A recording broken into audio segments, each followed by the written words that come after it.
Muito bem, queridos irmãos e irmãs. Vamos esperar os irmãos entrarem aí, chegarem para a gente dar início à nossa live. Vamos falar mais uma vez sobre interpretação bíblica, né?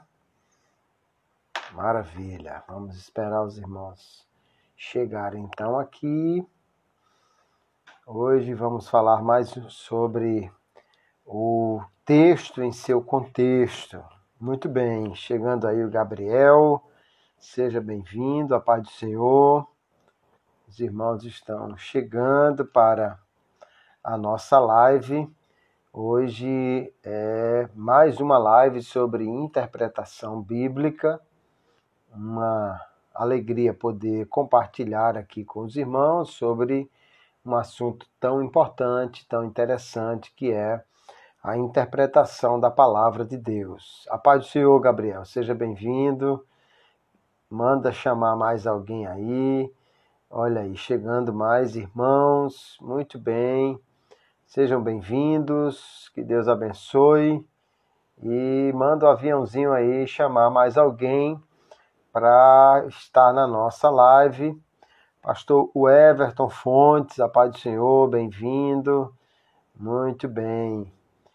Isso, Aleph, a paz do Senhor, muito bem, sejam bem-vindos, a paz do Senhor, queridos, uma alegria poder recebê-los, irmão Jeconias, irmão Marcos, muito bem, bem-vindos, nós vamos já começar o conteúdo da nossa live, irmão Marcos do Rio de Janeiro, muito bem, irmão Marcelo, irmã Andresa, chegando aí também, a paz do Senhor, bem-vindos, que alegria recebê-los, já alguns alunos da mentoria Pregação Eficaz entrando aí, ó, coisa boa. Nós vamos hoje falar mais uma vez sobre texto em seu contexto, mas hoje nós vamos especificamente falar sobre como nós devemos evitar o anacronismo, como nós temos que ter o cuidado para considerar o contexto temporal, o contexto histórico dos elementos que estão no texto, especialmente dos conceitos que estão no texto, para nós não fugirmos disso, né? Glória a Deus. Irmão Felipe, a paz do Senhor. Irmão Marcos diz que tem sido edificado com os estudos. Glória a Deus, que Deus abençoe grandemente a todos os irmãos que estão chegando aí. Manda chamar aí mais alguém, se você pode, mandar o aviãozinho aí, chamar alguém e que precisa estar aqui, que gostaria de estar aqui. A irmã Maria Madalena, a paz do Senhor, bem-vinda aí. Glória a Deus. Aline, Vando, a paz do Senhor, irmão Felipe.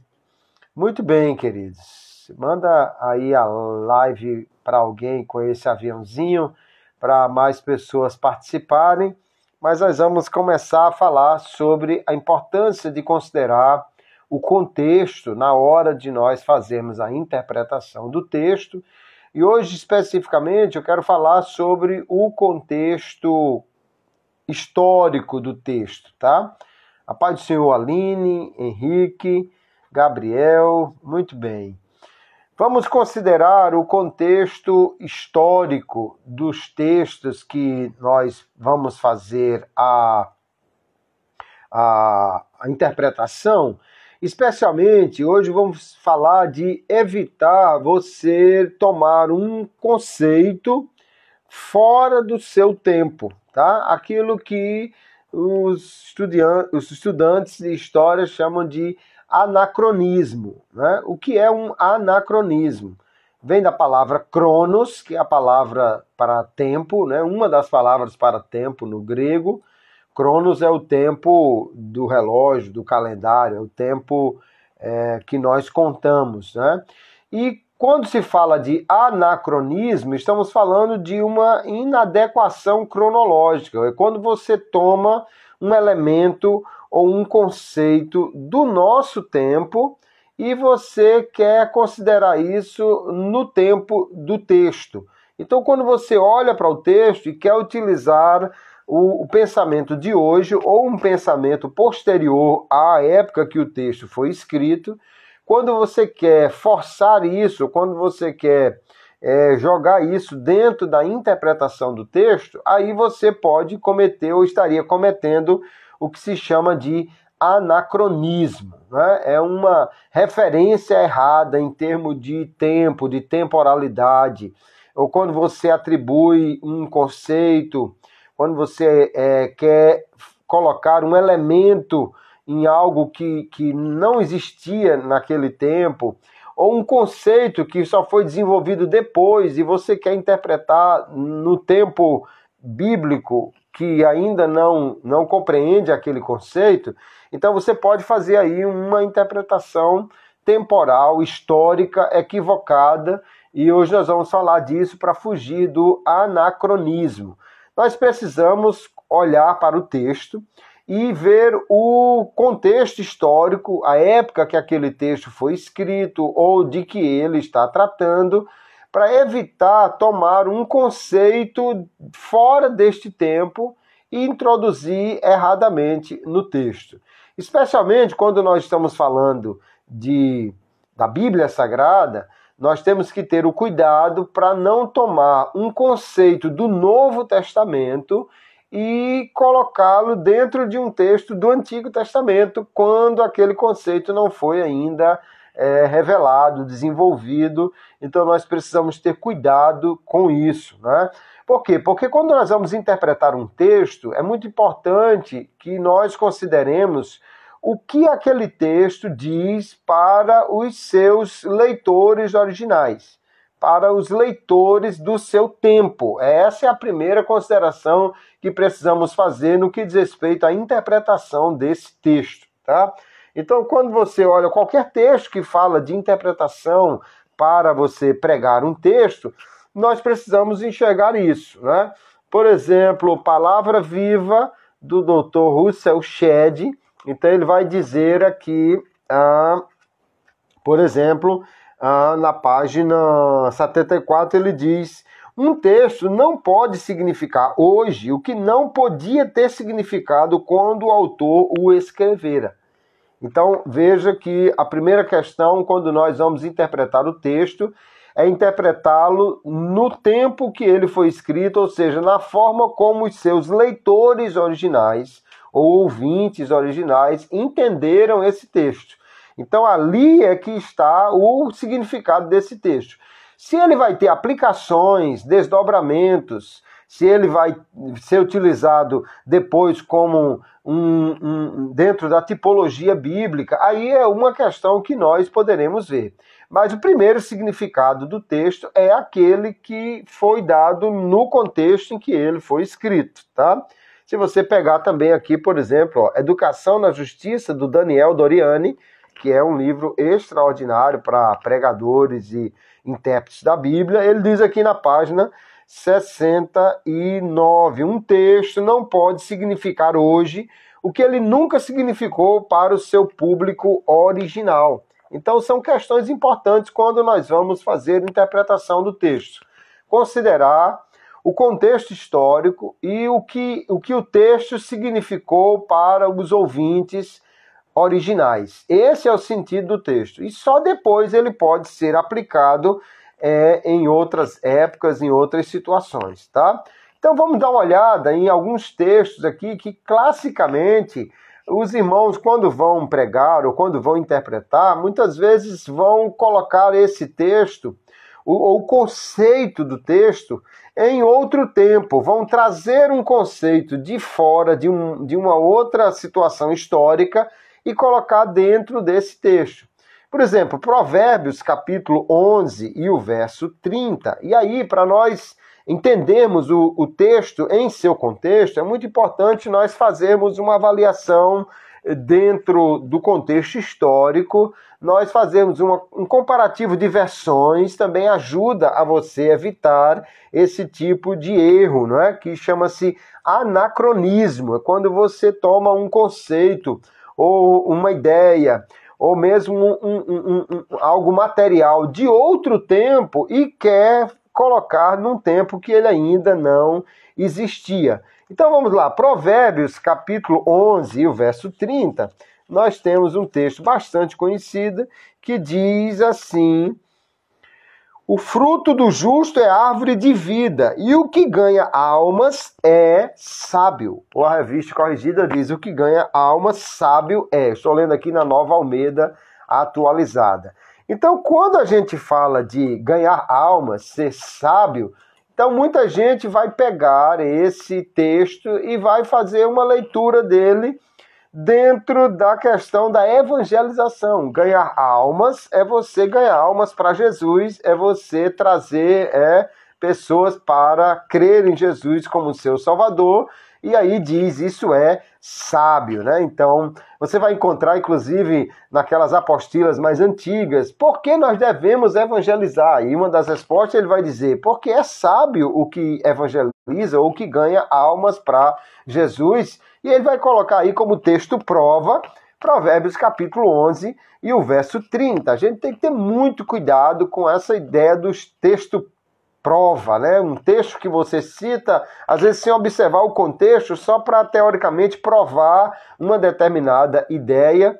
Então, qual é o problema aqui? É você pegar um conceito que não está presente nesse tempo, um conceito que não faz parte do tempo em que o texto foi escrito, e querer inseri-lo nesse texto, né? Isso se chama anacronismo, quando você faz a inserção de uma ideia de uma época em outra, quando você faz uma referência errada em termos de temporalidade. Então, aqui, o texto de Provérbios, é lógico que ele não está falando de ganhar almas no sentido de evangelizar pessoas, de ganhar almas para Jesus, de trazer pessoas para Jesus. Por quê? Porque isso não existia nesse tempo ainda. Nós estamos falando do livro de Provérbios, né? Foi escrito aí aqui na época do rei Salomão, alguns provérbios depois, no tempo do rei Ezequias, mas enfim, é o Antigo Testamento, não estamos falando de ganhar almas para Jesus. E aí, quando você compara também versões, né, você vai ter uma visão um pouco mais diferente, né? Então, aqui, por exemplo, a Nova Tradução na Linguagem de hoje traduz assim o verso 30. Uma pessoa correta traz bênção para a vida dos outros. A Nova Almeida Atualizada diz: o fruto do justo é a árvore da vida. E ele diz: o que aumenta o número de amigos é sábio. E aqui ele diz: o que ganha almas é sábio. Então veja que nós temos uma interpretação, né, diferente. Ganhar almas aqui não tem nada a ver com evangelizar pessoas, mas sim com você conquistar pessoas, fazer amizade, ter mais um melhor relacionamento com as pessoas. O Gutenberg diz aí que Jesus citou trechos para fundamentar o seu ensino. Sim, só que Jesus está citando um texto do Antigo Testamento e está trazendo ele para o Novo, né? Esse problema que nós estamos querendo evitar hoje é exatamente o contrário. Quando a gente pega um conceito do Novo Testamento e leva para o Antigo Testamento. Então aqui, veja, alguém está tomando o texto de Provérbios 11:30 e falar para ganhar almas no sentido de evangelizar pessoas, ganhar almas para Jesus. E não é esse o sentido do texto, de forma alguma. O texto está falando de ganhar pessoas no sentido de fazer amizade, de você melhorar o seu relacionamento com as pessoas, de você fazer isso e não é independentemente de contexto, Gutenberg. Sempre que Jesus citou o texto, ele está, sim, fazendo a interpretação do texto dentro do contexto, mas o que ele está fazendo é uma aplicação desse texto. Jesus nunca citou um texto dessa forma que alguém faz uso completamente deslocado na questão temporal. Então, a questão é que o contexto precisa ser verificado sempre. Agora, as aplicações podem ser feitas a partir dos princípios, como você está citando. A partir dos princípios, podemos sim fazer uso do texto e aplicá-lo em outro texto. Mas o que hoje eu quero destacar é a gente evitar pegar um conceito de outro tempo e trazer ou empurrá-lo num tempo em que ele ainda não existe ou ainda não foi desenvolvido. O primeiro exemplo aqui, Provérbios 11:30. Quem ganha almas é sábio. Ele não está falando de evangelizar, não está falando de ganhar almas para Jesus. Por quê? Porque o que ele está se referindo aqui é um tempo muito anterior a isso. Ele está falando no Antigo Testamento, né? Um outro texto bastante utilizado, aliás, nós vamos ter uma dificuldade agora no nosso próximo trimestre da EBD, porque nós vamos tomar esse texto num sentido, e aí é preciso ter muito cuidado para não tomar o texto num sentido que ele ainda não tem. Eu estou falando o texto de Abacuque, capítulo 3, né? Abacuque, capítulo 3 e o verso 2, veja só que o profeta vai dizer assim, Senhor, tenho ouvido a tua fama e me sinto alarmado. Estou lendo na Nova Almeida atualizada. Aviva a tua obra, ó Senhor, no decorrer dos anos, e no decurso dos anos faze-a conhecida. Na tua ira lembra-te da misericórdia. Então, Abacuque está falando aí de um tempo que ele ainda não vive o que nós estamos vivendo hoje, que é o tempo do avivamento pentecostal. Então, quando eu leio Abacuque 3 e o verso 2, eu preciso ter cuidado para não querer colocar dentro desse tempo aqui aquilo que só vai acontecer muito tempo depois do dia de Pentecostes, o avivamento pentecostal, né? Então, aqui Abacuque está falando, Senhor, aviva a tua obra. O que é que ele quer dizer? Ele está querendo que Deus derrame do seu espírito, ele está querendo que Deus faça um avivamento espiritual, batize as pessoas com o Espírito Santo, conceda dons espirituais. É disso que Abacuque está falando? Ora, não é disso que ele está falando em primeiro lugar, porque nós estamos ainda aqui no Antigo Testamento. Então ele não pode estar falando de um conceito que ainda nem chegou, né? E aí nós precisamos olhar a Bíblia, olhar o contexto histórico do texto, fazer também esse comparativo de versões para ver como isso foi traduzido em outras versões. E aí nós podemos aprender com isso, né? Por exemplo, a NVI vai dizer da seguinte forma, a nova versão internacional, né? A NVI, quando vai tomar o texto aqui de Abacuque 3, ela diz assim, Senhor, ouvi falar da tua fama, tremo diante dos teus atos. Realiza de novo em nosso tempo, realiza de novo em nossa época as mesmas obras, faze-as conhecidas em nosso tempo. Em tua ira lembra-te da misericórdia. Então veja que o que Abacuque está dizendo faça de novo as tuas obras do passado. O irmão Felipe disse que realmente não tinha evangelização. Pois é, em Provérbios não tinha evangelização. Como também aqui em Abacuque não havia ainda o derramamento do Espírito. Então, avivamento, aviva a tua obra aqui em Abacuque, não pode ser derrame do teu Espírito, encha os crentes de poder espiritual, porque isso não havia acontecido ainda. Então, a NVI diz, faça de novo em nossa época as obras daquele tempo. A nova versão transformadora também diz assim, nesse momento de tanta necessidade, ajuda-nos outra vez como fizeste no passado. Então, o que Abacuque está dizendo, está querendo, e aí qual é o contexto de Abacuque, né? É quando Israel foi destruído, quando Deus vai utilizar uma nação ímpia e vai se levantar essa nação contra Israel. Os caldeus, os babilônicos vão ser utilizados para punir Israel aqui. E o que Abacuque está orando no capítulo 3, o verso 2, ele quer que, assim como Deus destruiu os inimigos no passado, assim como Deus livrou Israel dos egípcios, como Deus fez obras extraordinárias no tempo passado, Abacuque está pedindo, Senhor, faça de novo, nesse tempo, aquilo que o Senhor fez no passado. Aviva a tua obra. Então, avivar aqui não quer dizer que ele quer que Deus derrame poder.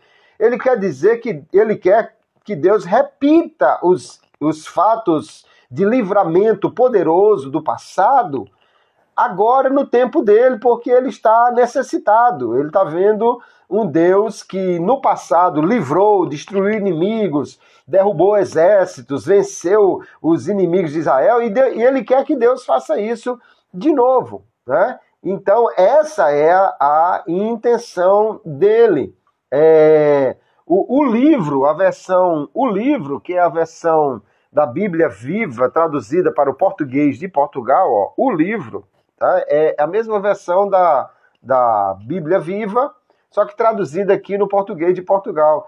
Ela diz o seguinte, ó, nesse tempo, Senhor, ouvi a tua palavra e adoro-te pelas coisas tremendas que realizaste. Neste tempo de profunda angústia, ajuda-nos novamente, como fizeste em anos passados. Mostra-nos o teu poder em nos socorrer. Na tua ira, lembra-te da misericórdia.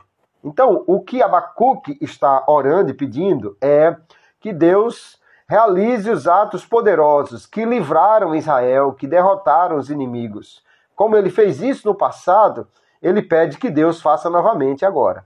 Então, usar esse texto para dizer, Senhor, aviva a tua obra, derrama o poder do teu Espírito, faça um derramamento de poder espiritual na tua igreja hoje, é cometer aqui o anacronismo. Ou seja, eu estou querendo pegar um conceito lá de Pentecostes e querendo colocar aqui no tempo de Abacuque, quando esse tipo de situação nem havia ocorrido ainda. Então, é o cuidado, queridos, que nós precisamos ter para interpretar um texto dentro do seu contexto histórico, né? Um contexto histórico, para não cometer aquilo que chamamos de anacronismo. Então, o conceito que temos em Abacuque precisa ser visto dentro do tempo de Abacuque. O que é o avivamento que ele quer? Ele quer que Deus faça de novo os atos poderosos do passado. Não é derramamento de poder, porque isso aqui não existia ainda na época de Abacuque. Agora, quando nós vamos aplicar o texto, nós podemos até dizer, Abacuque queria que Deus fizesse de novo o que ele fez no passado. No caso dele, ele queria que Deus livrasse, que Deus derrotasse os inimigos. Nós também queremos que Deus faça hoje o que ele fez no passado. Mas o que nós queremos é que Deus derrame poder, que Deus faça milagres e de poder do céu revista os crentes, como ele fez também no passado. Mas o nosso passado, os atos do passado que nós queremos que Deus repita hoje, não são os mesmos que Abacuque queria. Então, é possível fazer uma aplicação dessa maneira. Porém, eu não posso olhar para o texto de Abacuque e querer que Deus... entender que ele está querendo que Deus faça um avivamento espiritual na sua obra. Não é isso que nós temos no texto de Abacuque, capítulo 3. Então, veja só como é perigoso você cometer esse anacronismo, você pegar um conceito de um tempo e colocar em outro tempo. Provérbios 11:30, quem ganha almas, não está falando de evangelização, não existia ainda. Aviva a tua obra, em Abacuque 3:2, não está falando de avivamento espiritual, de derramamento de poder espiritual. Por quê? Porque não existia isso ainda nessa época. E aí a gente tem que ter o cuidado para não cometer aí o famoso anacronismo, ou seja, uma inadequação cronológica, quando a gente pega uma referência errada de tempo, quando você toma um conceito de um tempo e quer atribuir isso a um outro tempo. Às vezes alguém faz isso até em relação a materiais, a coisas materiais. Aí é o anacronismo mais grosseiro que tem, não é? Alguém pega, por exemplo, o texto de Joel.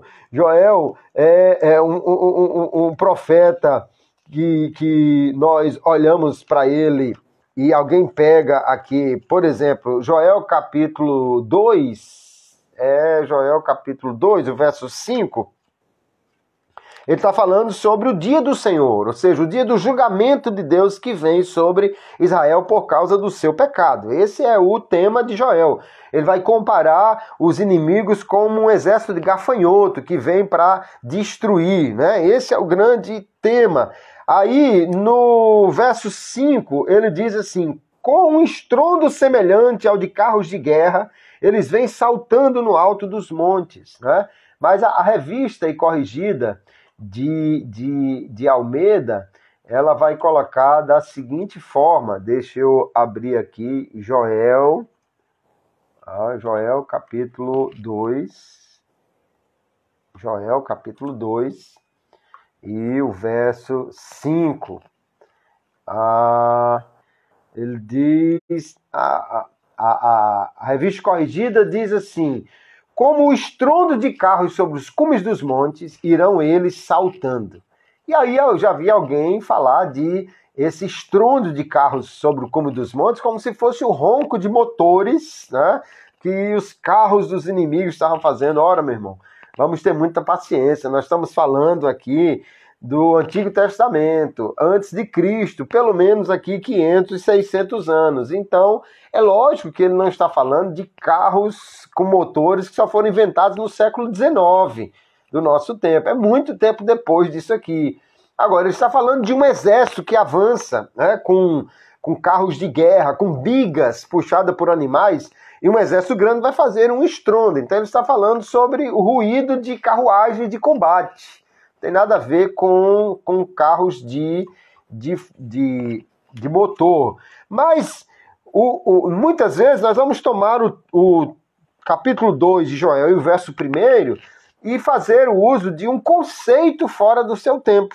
Além desse anacronismo material, que seria horroroso, né, grosseiro, mas o anacronismo conceitual, às vezes, é feito também aqui em Joel capítulo 2. Toquem a trombeta em Sião. O que significa tocar a trombeta em Sião aqui? Ele está falando de dar o aviso sobre a destruição que viria, para ver se o povo se arrepende. Tocar a trombeta é dizer que está chegando o momento de trevas, de escuridão, para que o povo, então, se arrependesse do seu pecado. Mas, muitas vezes, alguém fala de tocar a trombeta em Sião como um sinônimo de pregação do Evangelho. Aí, veja só, como uma aplicação, nós vamos ter a ideia de proclamar o juízo de Deus, e isso eu posso fazer referência a isso. Mas o sentido original do texto, né, é que ele está falando de fazer um aviso, uma proclamação de juízo naquele tempo, porque haveria uma destruição. Então, é o cuidado que nós precisamos ter para não cometer essa inadequação temporal, chamada anacronismo pelos historiadores, né? Quando você pega um conceito de um tempo e quer enfiar em um outro tempo. E na Bíblia, especialmente, o cuidado é para nós não pegarmos conceitos do Novo Testamento e colocarmos no Antigo Testamento fora do contexto histórico dele, né? Um outro texto, um outro sentido, um outro contexto aqui interessante. Eu vou olhar o Salmo 3, tá? O Salmo 3, a live vai ficar salva, então você que pegou só uma parte dela pode assistir depois. Também depois eu vou colocar no canal do YouTube. Já tem as duas outras lives lá que nós falamos sobre essa questão de texto em seu contexto. Uma eu falei sobre o contexto literário, a outra eu falei sobre o contexto cultural, e estão lá no canal do YouTube, estão também aqui no Instagram. Você pode em qualquer momento assistir lá e ver essas questões como nós tratamos. Vou olhar agora o Salmo 3. Estamos falando hoje de interpretação do texto em seu contexto histórico. Contexto histórico considerando o conceito como foi desenvolvido naquele tempo, tá? Para se evitar aquilo que é o anacronismo, ou seja, colocar algo de um outro tempo, num tempo em que ele ainda não existia. Então, o Salmo 3 é Salmo de Davi, e quando o Salmo tem esse título, né, que é original do Salmo, o título que o editor colocou, e aqui o meu tem Confiança na Salvação de Deus, ó, esse título aqui, Confiança na Salvação de Deus, é um título do editor, ele não faz parte do Salmo original. Mas esse título que está aqui embaixo, ele faz parte do texto do Salmo, nos ajuda a entender, inclusive, o tempo em que o Salmo foi escrito. O Salmo 3, então, é Salmo de Davi, quando fugia de Absalão, seu filho. Foi Davi que escreveu o Salmo, e o tempo que ele escreveu foi já no final do seu período de reinado, quando Absalão faz aquele golpe, né? E toma por um breve tempo o reinado de Davi. E nós vemos aqui que Davi escreveu esse salmo, e ele vai dizer: Senhor, como tem crescido o número dos meus adversários, são numerosos que se levantam contra mim, são muitos os que dizem de mim, não há em Deus salvação para ele. Olha o que ele está falando aqui sobre salvação. Porém, tu, Senhor, és o meu escudo protetor, és a minha glória, o que exalta a minha cabeça. Com a minha voz clamo ao Senhor, e ele do seu santo monte me responde. Eu me deito e pego no sono, acordo porque o Senhor me sustenta. Não tenho medo dos milhares que tomam posição contra mim de todos os lados. Levanta-te, Senhor, salva-me, Deus meu. Olha, o conceito de salvação entrou novamente aqui no texto. Pois desferes um golpe no queixo de todos os meus inimigos e quebra os dentes dos ímpios. E verso 8. Do Senhor é a salvação, a tua bênção esteja sobre o teu povo. Então, o Salmo 3 vai falar sobre salvação, e ele deixa claro, do Senhor é a salvação. Porém, vamos lá, sobre que salvação ele está falando aqui? Essa é a questão que nós precisamos ter o cuidado. Salmo 3, nós vamos olhar aqui algumas outras versões, inclusive, né, esse comparativo de versões ajuda muito na interpretação do texto. E agora eu quero buscar entender o conceito dentro do tempo que o texto foi escrito. Uma das questões importantíssimas na interpretação de texto é nós verificarmos o tempo em que esse texto foi escrito, para não cometermos aqui uma inadequação cronológica, ou seja, trazer um conceito de um outro tempo e jogarmos nesse texto. Ele está falando sobre salvação. O salmista Davi diz: muitos dizem, não há salvação para ele em Deus. Verso 2. No verso 7 ele diz, salva-me, Deus meu. E no verso 8 ele diz, do Senhor é a salvação. Ok, maravilha. Ele está falando sobre salvação, mas o que significa salvação nesse texto aqui? Ele está falando sobre livramento. Livramento. Não está falando sobre a salvação eterna, sobre o livramento do inferno. Ele não está falando sobre a vida eterna com Cristo, pela fé em Cristo. Ele não está falando nem mesmo de vida após a ressurreição. Ele não está falando sobre nada disso. O conceito de salvação que Davi está usando aqui no Salmo 3 é a salvação dos adversários, livramento, exatamente. E aí nós podemos comparar os textos em outras versões para ver isso, né? Por exemplo, o Salmo, capítulo 3 e o verso 8, vou olhar o verso 8 aqui, comparativo de versões. Então, a Revista Corrigida diz, a salvação vem do Senhor. A Nova Tradução, na linguagem de hoje, diz, és tu que dás a vitória, ó Senhor Deus. Mas a Nova Versão Internacional, a NVI, diz assim, do Senhor vem o livramento, a tua bênção está sobre o teu povo. Então, é esse o sentido de salvação que nós temos aqui no texto. Então, veja, é Deus quem salva, a salvação vem de Deus, com certeza, a salvação vem de Deus. A salvação é uma obra de Deus. Mas o Salmo 3 e o verso 8 não tem uma ligação direta com esse conceito de salvação como vida eterna. Então, usar o Salmo 3, o verso 8, para dizer que só Deus é quem salva o homem e que a salvação não é por obras, que o homem não participa dessa salvação, que somente Deus é que salva o homem. Usar o Salmo 3 para falar disso não é correto. É cometer uma inadequação cronológica, um anacronismo. Por quê? Porque o conceito de salvação eterna não estava desenvolvido ainda aqui no texto quando Davi escreveu esse salmo. Então, o que Davi está dizendo que confia em Deus para livramento. A maioria das vezes que nós temos salvação no Antigo Testamento, ele está falando de salvação de morte e não de salvação do inferno. A paz do Senhor, pastor Manassés, pastor Josenildo Xavier, a paz do Senhor, irmão Alexandre, a irmã Jácia que entrou aí, irmão Salles Pereira. Que maravilha receber vocês aqui, sejam muito bem-vindos na nossa live. Nós estamos falando hoje sobre interpretação bíblica, um texto interpretado em seu contexto, e estamos falando especificamente do contexto histórico, né, para a gente não cometer o que se chama de anacronismo. Anacronismo conceitual aqui seria você pegar um conceito de um tempo e colocá-lo em uma outra época onde ele ainda nem foi desenvolvido. Exatamente, irmã Evaneide está falando aqui de salvação, de livrar dos inimigos, né? Não quer dizer que a salvação não venha de Deus, a salvação eterna.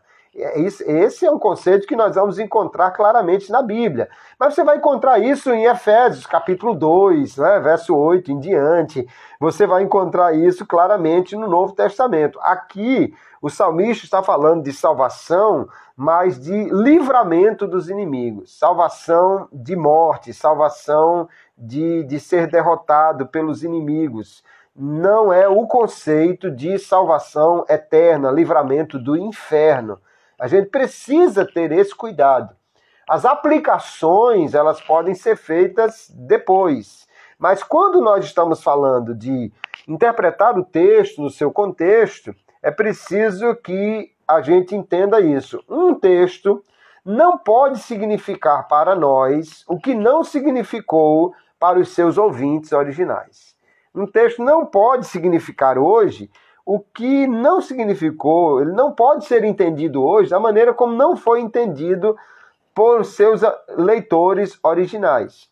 Agora, um texto pode ser, um texto do Antigo Testamento pode receber uma outra interpretação no Novo Testamento. Aí é diferente. Aí ele passa agora a ter uma nova conceituação à medida que a Bíblia lhe dá essa conceituação no Novo Testamento.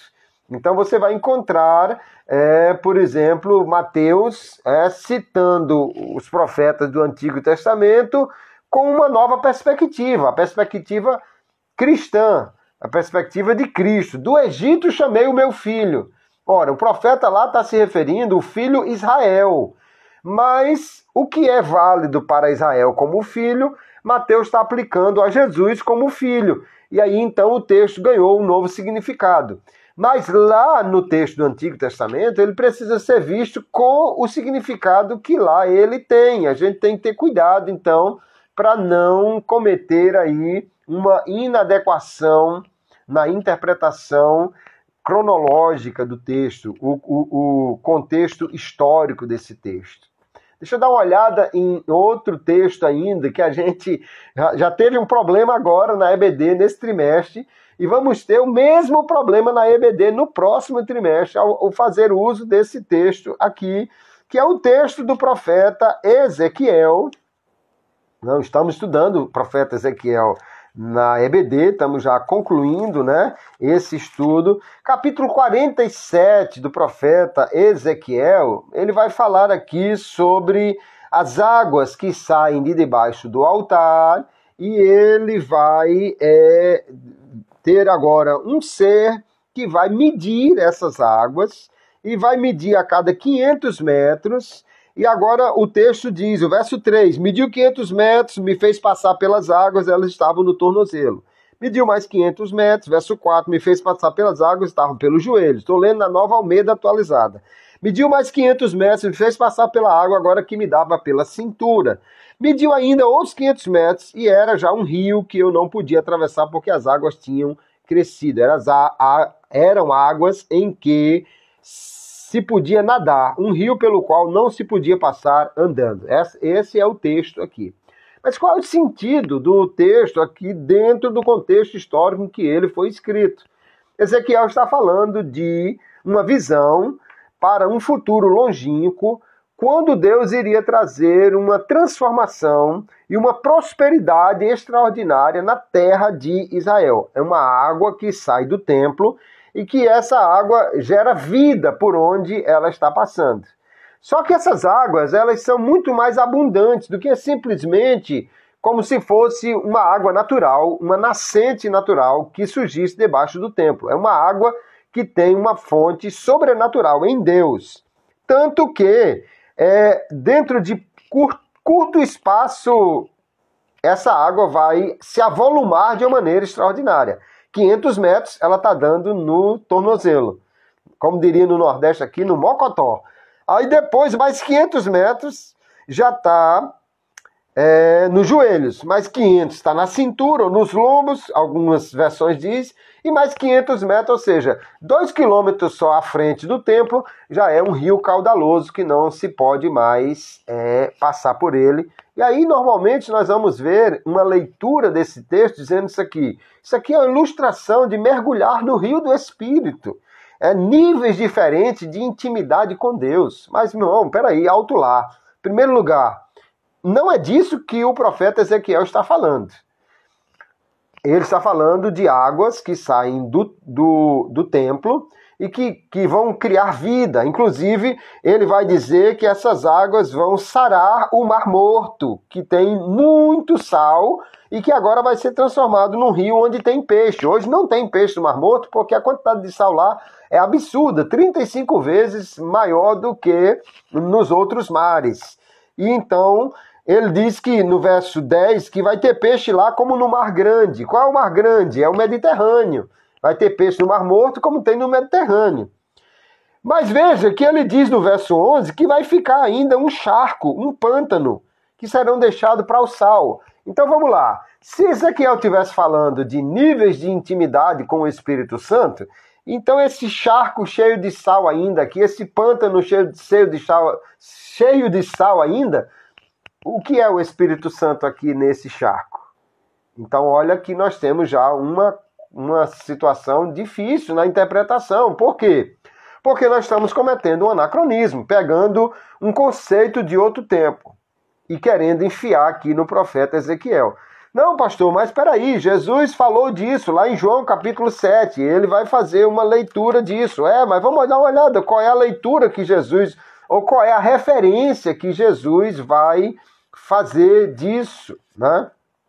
O Felipe fala aí do anacronismo de aplicar Cantares de Salomão como fosse Jesus e a igreja. É um problema sério isso, porque não tem nada a ver Jesus e a igreja com Cantares de Salomão. Então veja, João capítulo 7, verso 37, no último dia, o grande dia da festa, era a festa dos tabernáculos, era uma festa quando no último dia os sacerdotes iam até um poço e traziam água para o templo. Isso falava exatamente do tempo que eles aguardavam quando o Messias iria trazer essa prosperidade para Israel. Jesus disse: se alguém tem sede, vem a mim e beba. E verso 38 de João 7, ele diz: quem crê em mim, como diz a Escritura, do seu interior fluirão rios de água viva. Veja que ele está falando, Jesus está falando de um rio que sai do interior. Não é um rio no qual nós mergulhamos, é um rio que brota do interior. E João explica no verso 39, dizendo: isso ele, Jesus, disse a respeito do Espírito que os que nele crescem haviam de receber, pois o Espírito até aquele momento não tinha sido dado, porque Jesus ainda não havia sido glorificado. Então Jesus faz referência a um rio de água viva que sairá de dentro daquele que crê nele. Ele se refere ao Espírito. Mas note claramente, irmão, em primeiro lugar aqui, Jesus está falando do Espírito como um rio que flui do interior. Ele não está falando de um rio onde nós vamos nadar. Esse conceito de nadar no rio do Espírito não é um conceito bíblico. Jesus não está fazendo referência a isso. Jesus não está falando aqui de níveis de intimidade diferentes. Ele está falando do Espírito que está em nós quando cremos, como uma fonte de vida, de renovação, de prosperidade espiritual, uma fonte de transformação. Isso é que Jesus está se referindo. Então, no capítulo 47 de Ezequiel, ele não está falando de níveis diferentes de intimidade com o Espírito que nós podemos ter. Ande mais 500 metros, mergulhe mais no rio do Espírito. Não é sobre isso que ele está falando. Ele está falando sobre uma água real. E ainda que você interprete isso de uma forma simbólica, ele está falando de algo que vai acontecer em Israel e que vai trazer vida. Agora, quando você olha para Apocalipse capítulo 22, você vai ver que ele vai fazer uma leitura muito parecida com essa de Ezequiel capítulo 47, onde ele está falando do rio da vida, e ele vai dizer que agora ele sai do trono de Deus e do Cordeiro, que vai gerar árvores nas suas margens, e que ele diz que as folhas da árvore serão para a cura dos povos. Se você olhar lá em Ezequiel capítulo 47, ele está dizendo a mesma coisa. Ele vai dizer que o fruto das árvores que estão nas margens desse rio, eles são para alimento, e que a sua folha é para cura. Essa folha é para saúde. Olha só o verso 12. Seus frutos servirão de alimento e as suas folhas de remédio. Então, Apocalipse capítulo 22, ele está fazendo uma leitura muito parecida. Eu posso olhar e entender, e alguns estudiosos também entendem assim, que a visão é a mesma, sendo que Ezequiel é como se ele estivesse olhando da terra e João está vendo do céu a mesma coisa. João tem uma visão muito mais privilegiada. Agora ele não está vendo só árvores que têm vida, ele está vendo a própria árvore da vida, que retorna ao cenário depois de Gênesis capítulo 3, quando foi bloqueado ali o acesso a ela. Então, eu posso ver isso aqui como uma fonte de vida que Deus trará para a terra, num futuro longínquo, no período do milênio ou posterior. Sim, essa é a ideia para onde Ezequiel também aponta. Jesus faz uma referência a um rio de vida que brota de dentro daquele que crê, como sendo o Espírito que habita nele, sim. Agora, dizer que as águas de Ezequiel é o rio do Espírito onde nós vamos mergulhar é uma inadequação cronológica, porque nem Ezequiel está fazendo referência a isso. E a leitura que nós encontramos em João capítulo 7 não fala de um rio exterior onde eu vou mergulhar. Ele fala de um rio interior que flui de mim, que é o Espírito Santo. Então veja que nós estamos diante de uma interpretação muito complicada. Quando eu olho para Ezequiel 47 e quero enxergar aqui o mergulhar no rio do Espírito, que é um conceito que não está no capítulo 47 de Ezequiel, e mesmo na leitura que o Senhor Jesus aponta em João capítulo 7, não é sobre isso que ele está falando.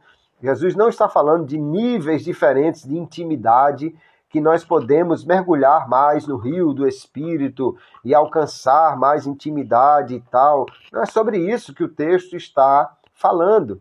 Então nós temos que ter muito cuidado quando vamos fazer a interpretação de um texto, para não pegarmos um conceito de um tempo e aplicarmos em outro tempo. Essa referência errada de temporalidade, quando se atribui inclusive costumes, ideias, conceitos, materiais de um tempo em outro tempo, isso está errado.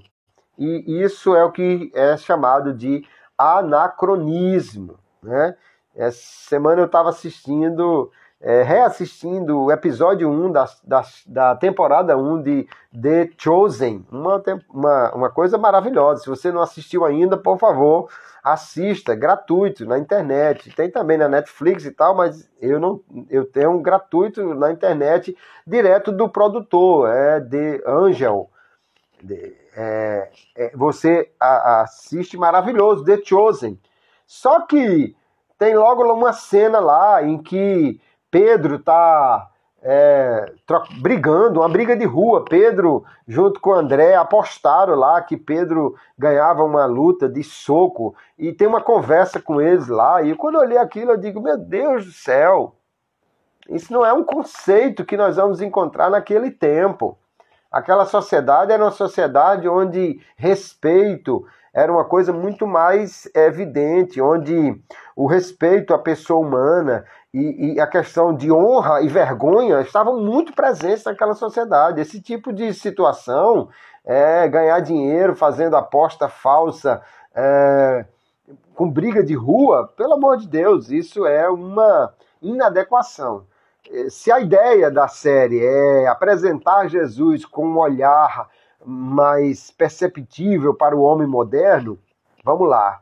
Mas aí temos que ter o cuidado, não trazer um conceito de um outro tempo e querer enfiar a goela abaixo. E você já viu aqui como isso não pode ser feito. Então nós vimos Provérbios 11:30, quem ganha almas é sábio. Isso não tem nada a ver com evangelismo.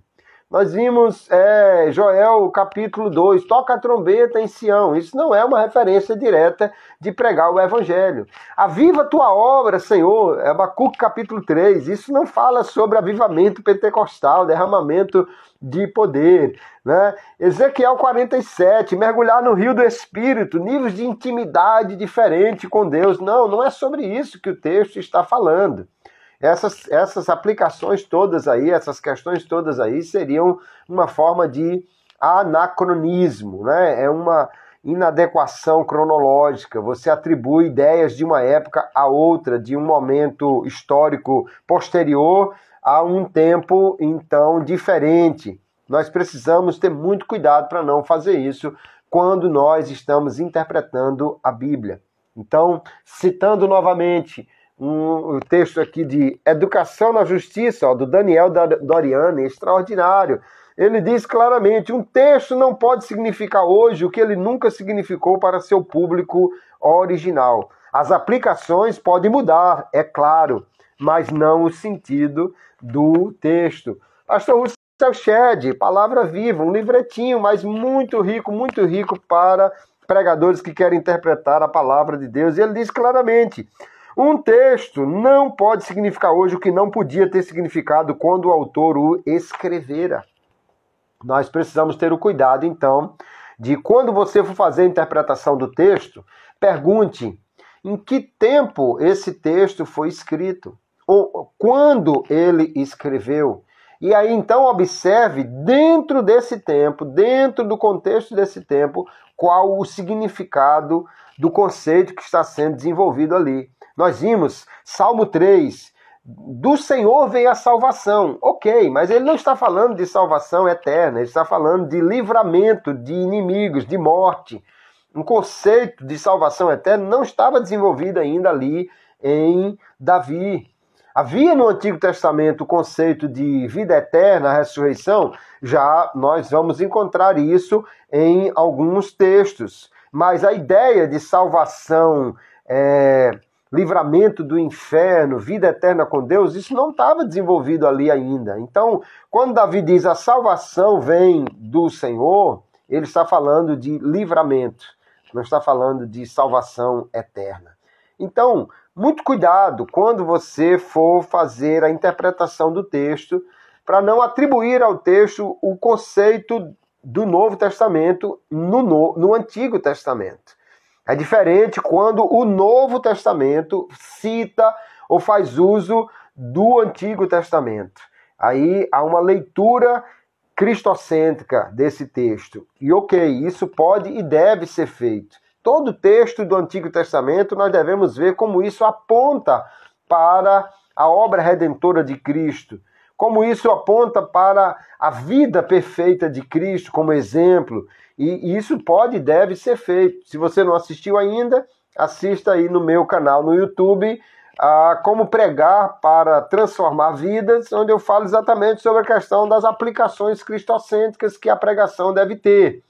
E isso é algo que nós tomamos um texto do Antigo e aplicamos. Agora, a gente não pode pegar um texto do Antigo Testamento e aplicar diretamente um conceito do Novo Testamento. Felipe está pedindo para fazer uma live sobre Malaquias 3 e 11. Felipe está sempre pedindo para fazer umas lives aí. Ok, vamos ver aqui, Felipe, anotada a ideia para a gente ver uma outra live para falar sobre isso. Mas lógico que a gente não vai conseguir fazer uma live sobre todos os textos. Nós estamos em cada live trabalhando um conceito diferente, né? Já fizemos uma live sobre contexto literário, sobre o contexto cultural, hoje sobre o contexto histórico, conceitual. Então a gente precisa ir olhando essas coisas e aplicando em todo o texto que a gente vai fazendo a nossa interpretação. Muito cuidado então, queridos, na hora de fazer a interpretação bíblica para não cometer estes erros. Porque aí a gente está colocando na boca de uma pessoa um conceito que ainda não existe ali e estamos dizendo que Deus está falando sobre isso.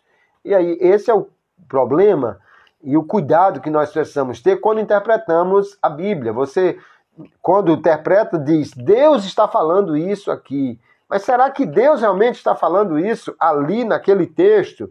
E aí essa questão da inadequação cronológica, do anacronismo é um problema e nós precisamos evitar isso na hora da interpretação. Isso ocorre muito quando nós usamos textos que nós chamamos de texto-prova, né? Texto-prova, o texto de prova.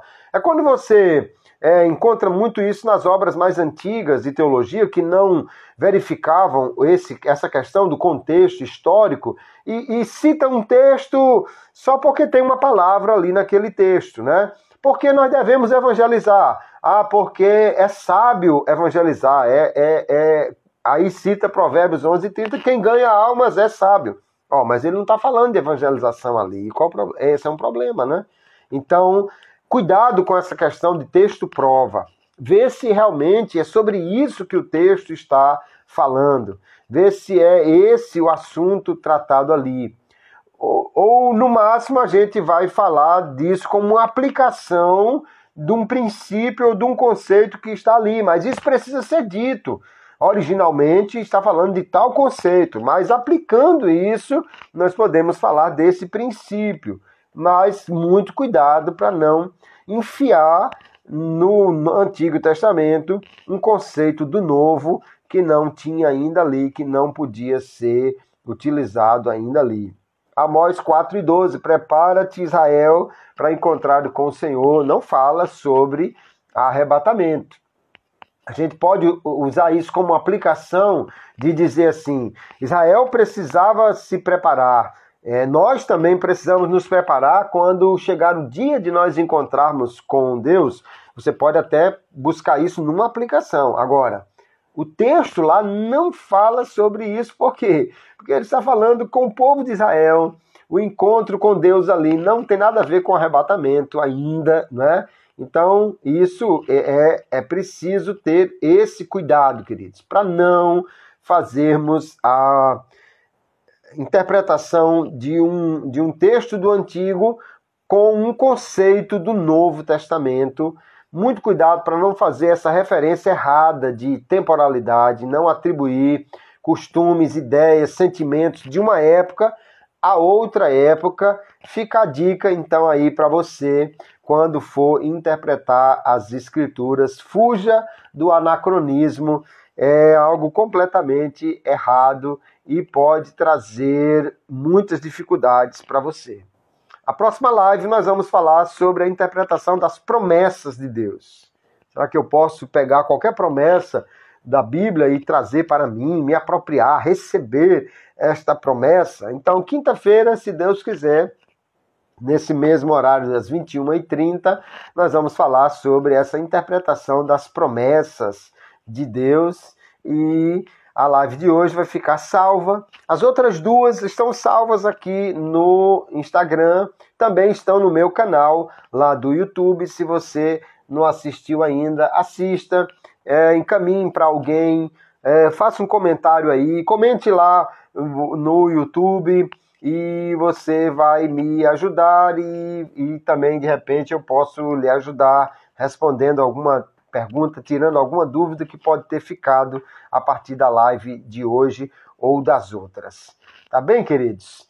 Então já demos 1 hora de live, era o tempo que havia proposto para isso.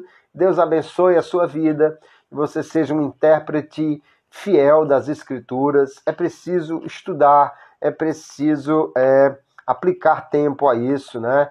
E que assim Deus abençoe. Pai do Senhor, pastor Everton, Pai do Senhor, as irmãs e irmãos que chegaram aí, irmã Naama, Deus abençoe. Felipe, a Pai do Senhor. Um grande abraço, queridos, e até a nossa próxima live, se Deus quiser. Tenha um final de semana abençoado, um Feliz Natal para todos que está chegando aí. Na próxima quinta-feira, se Deus quiser, estaremos aqui outra vez. Um grande abraço, queridos, e fiquem na paz do Senhor.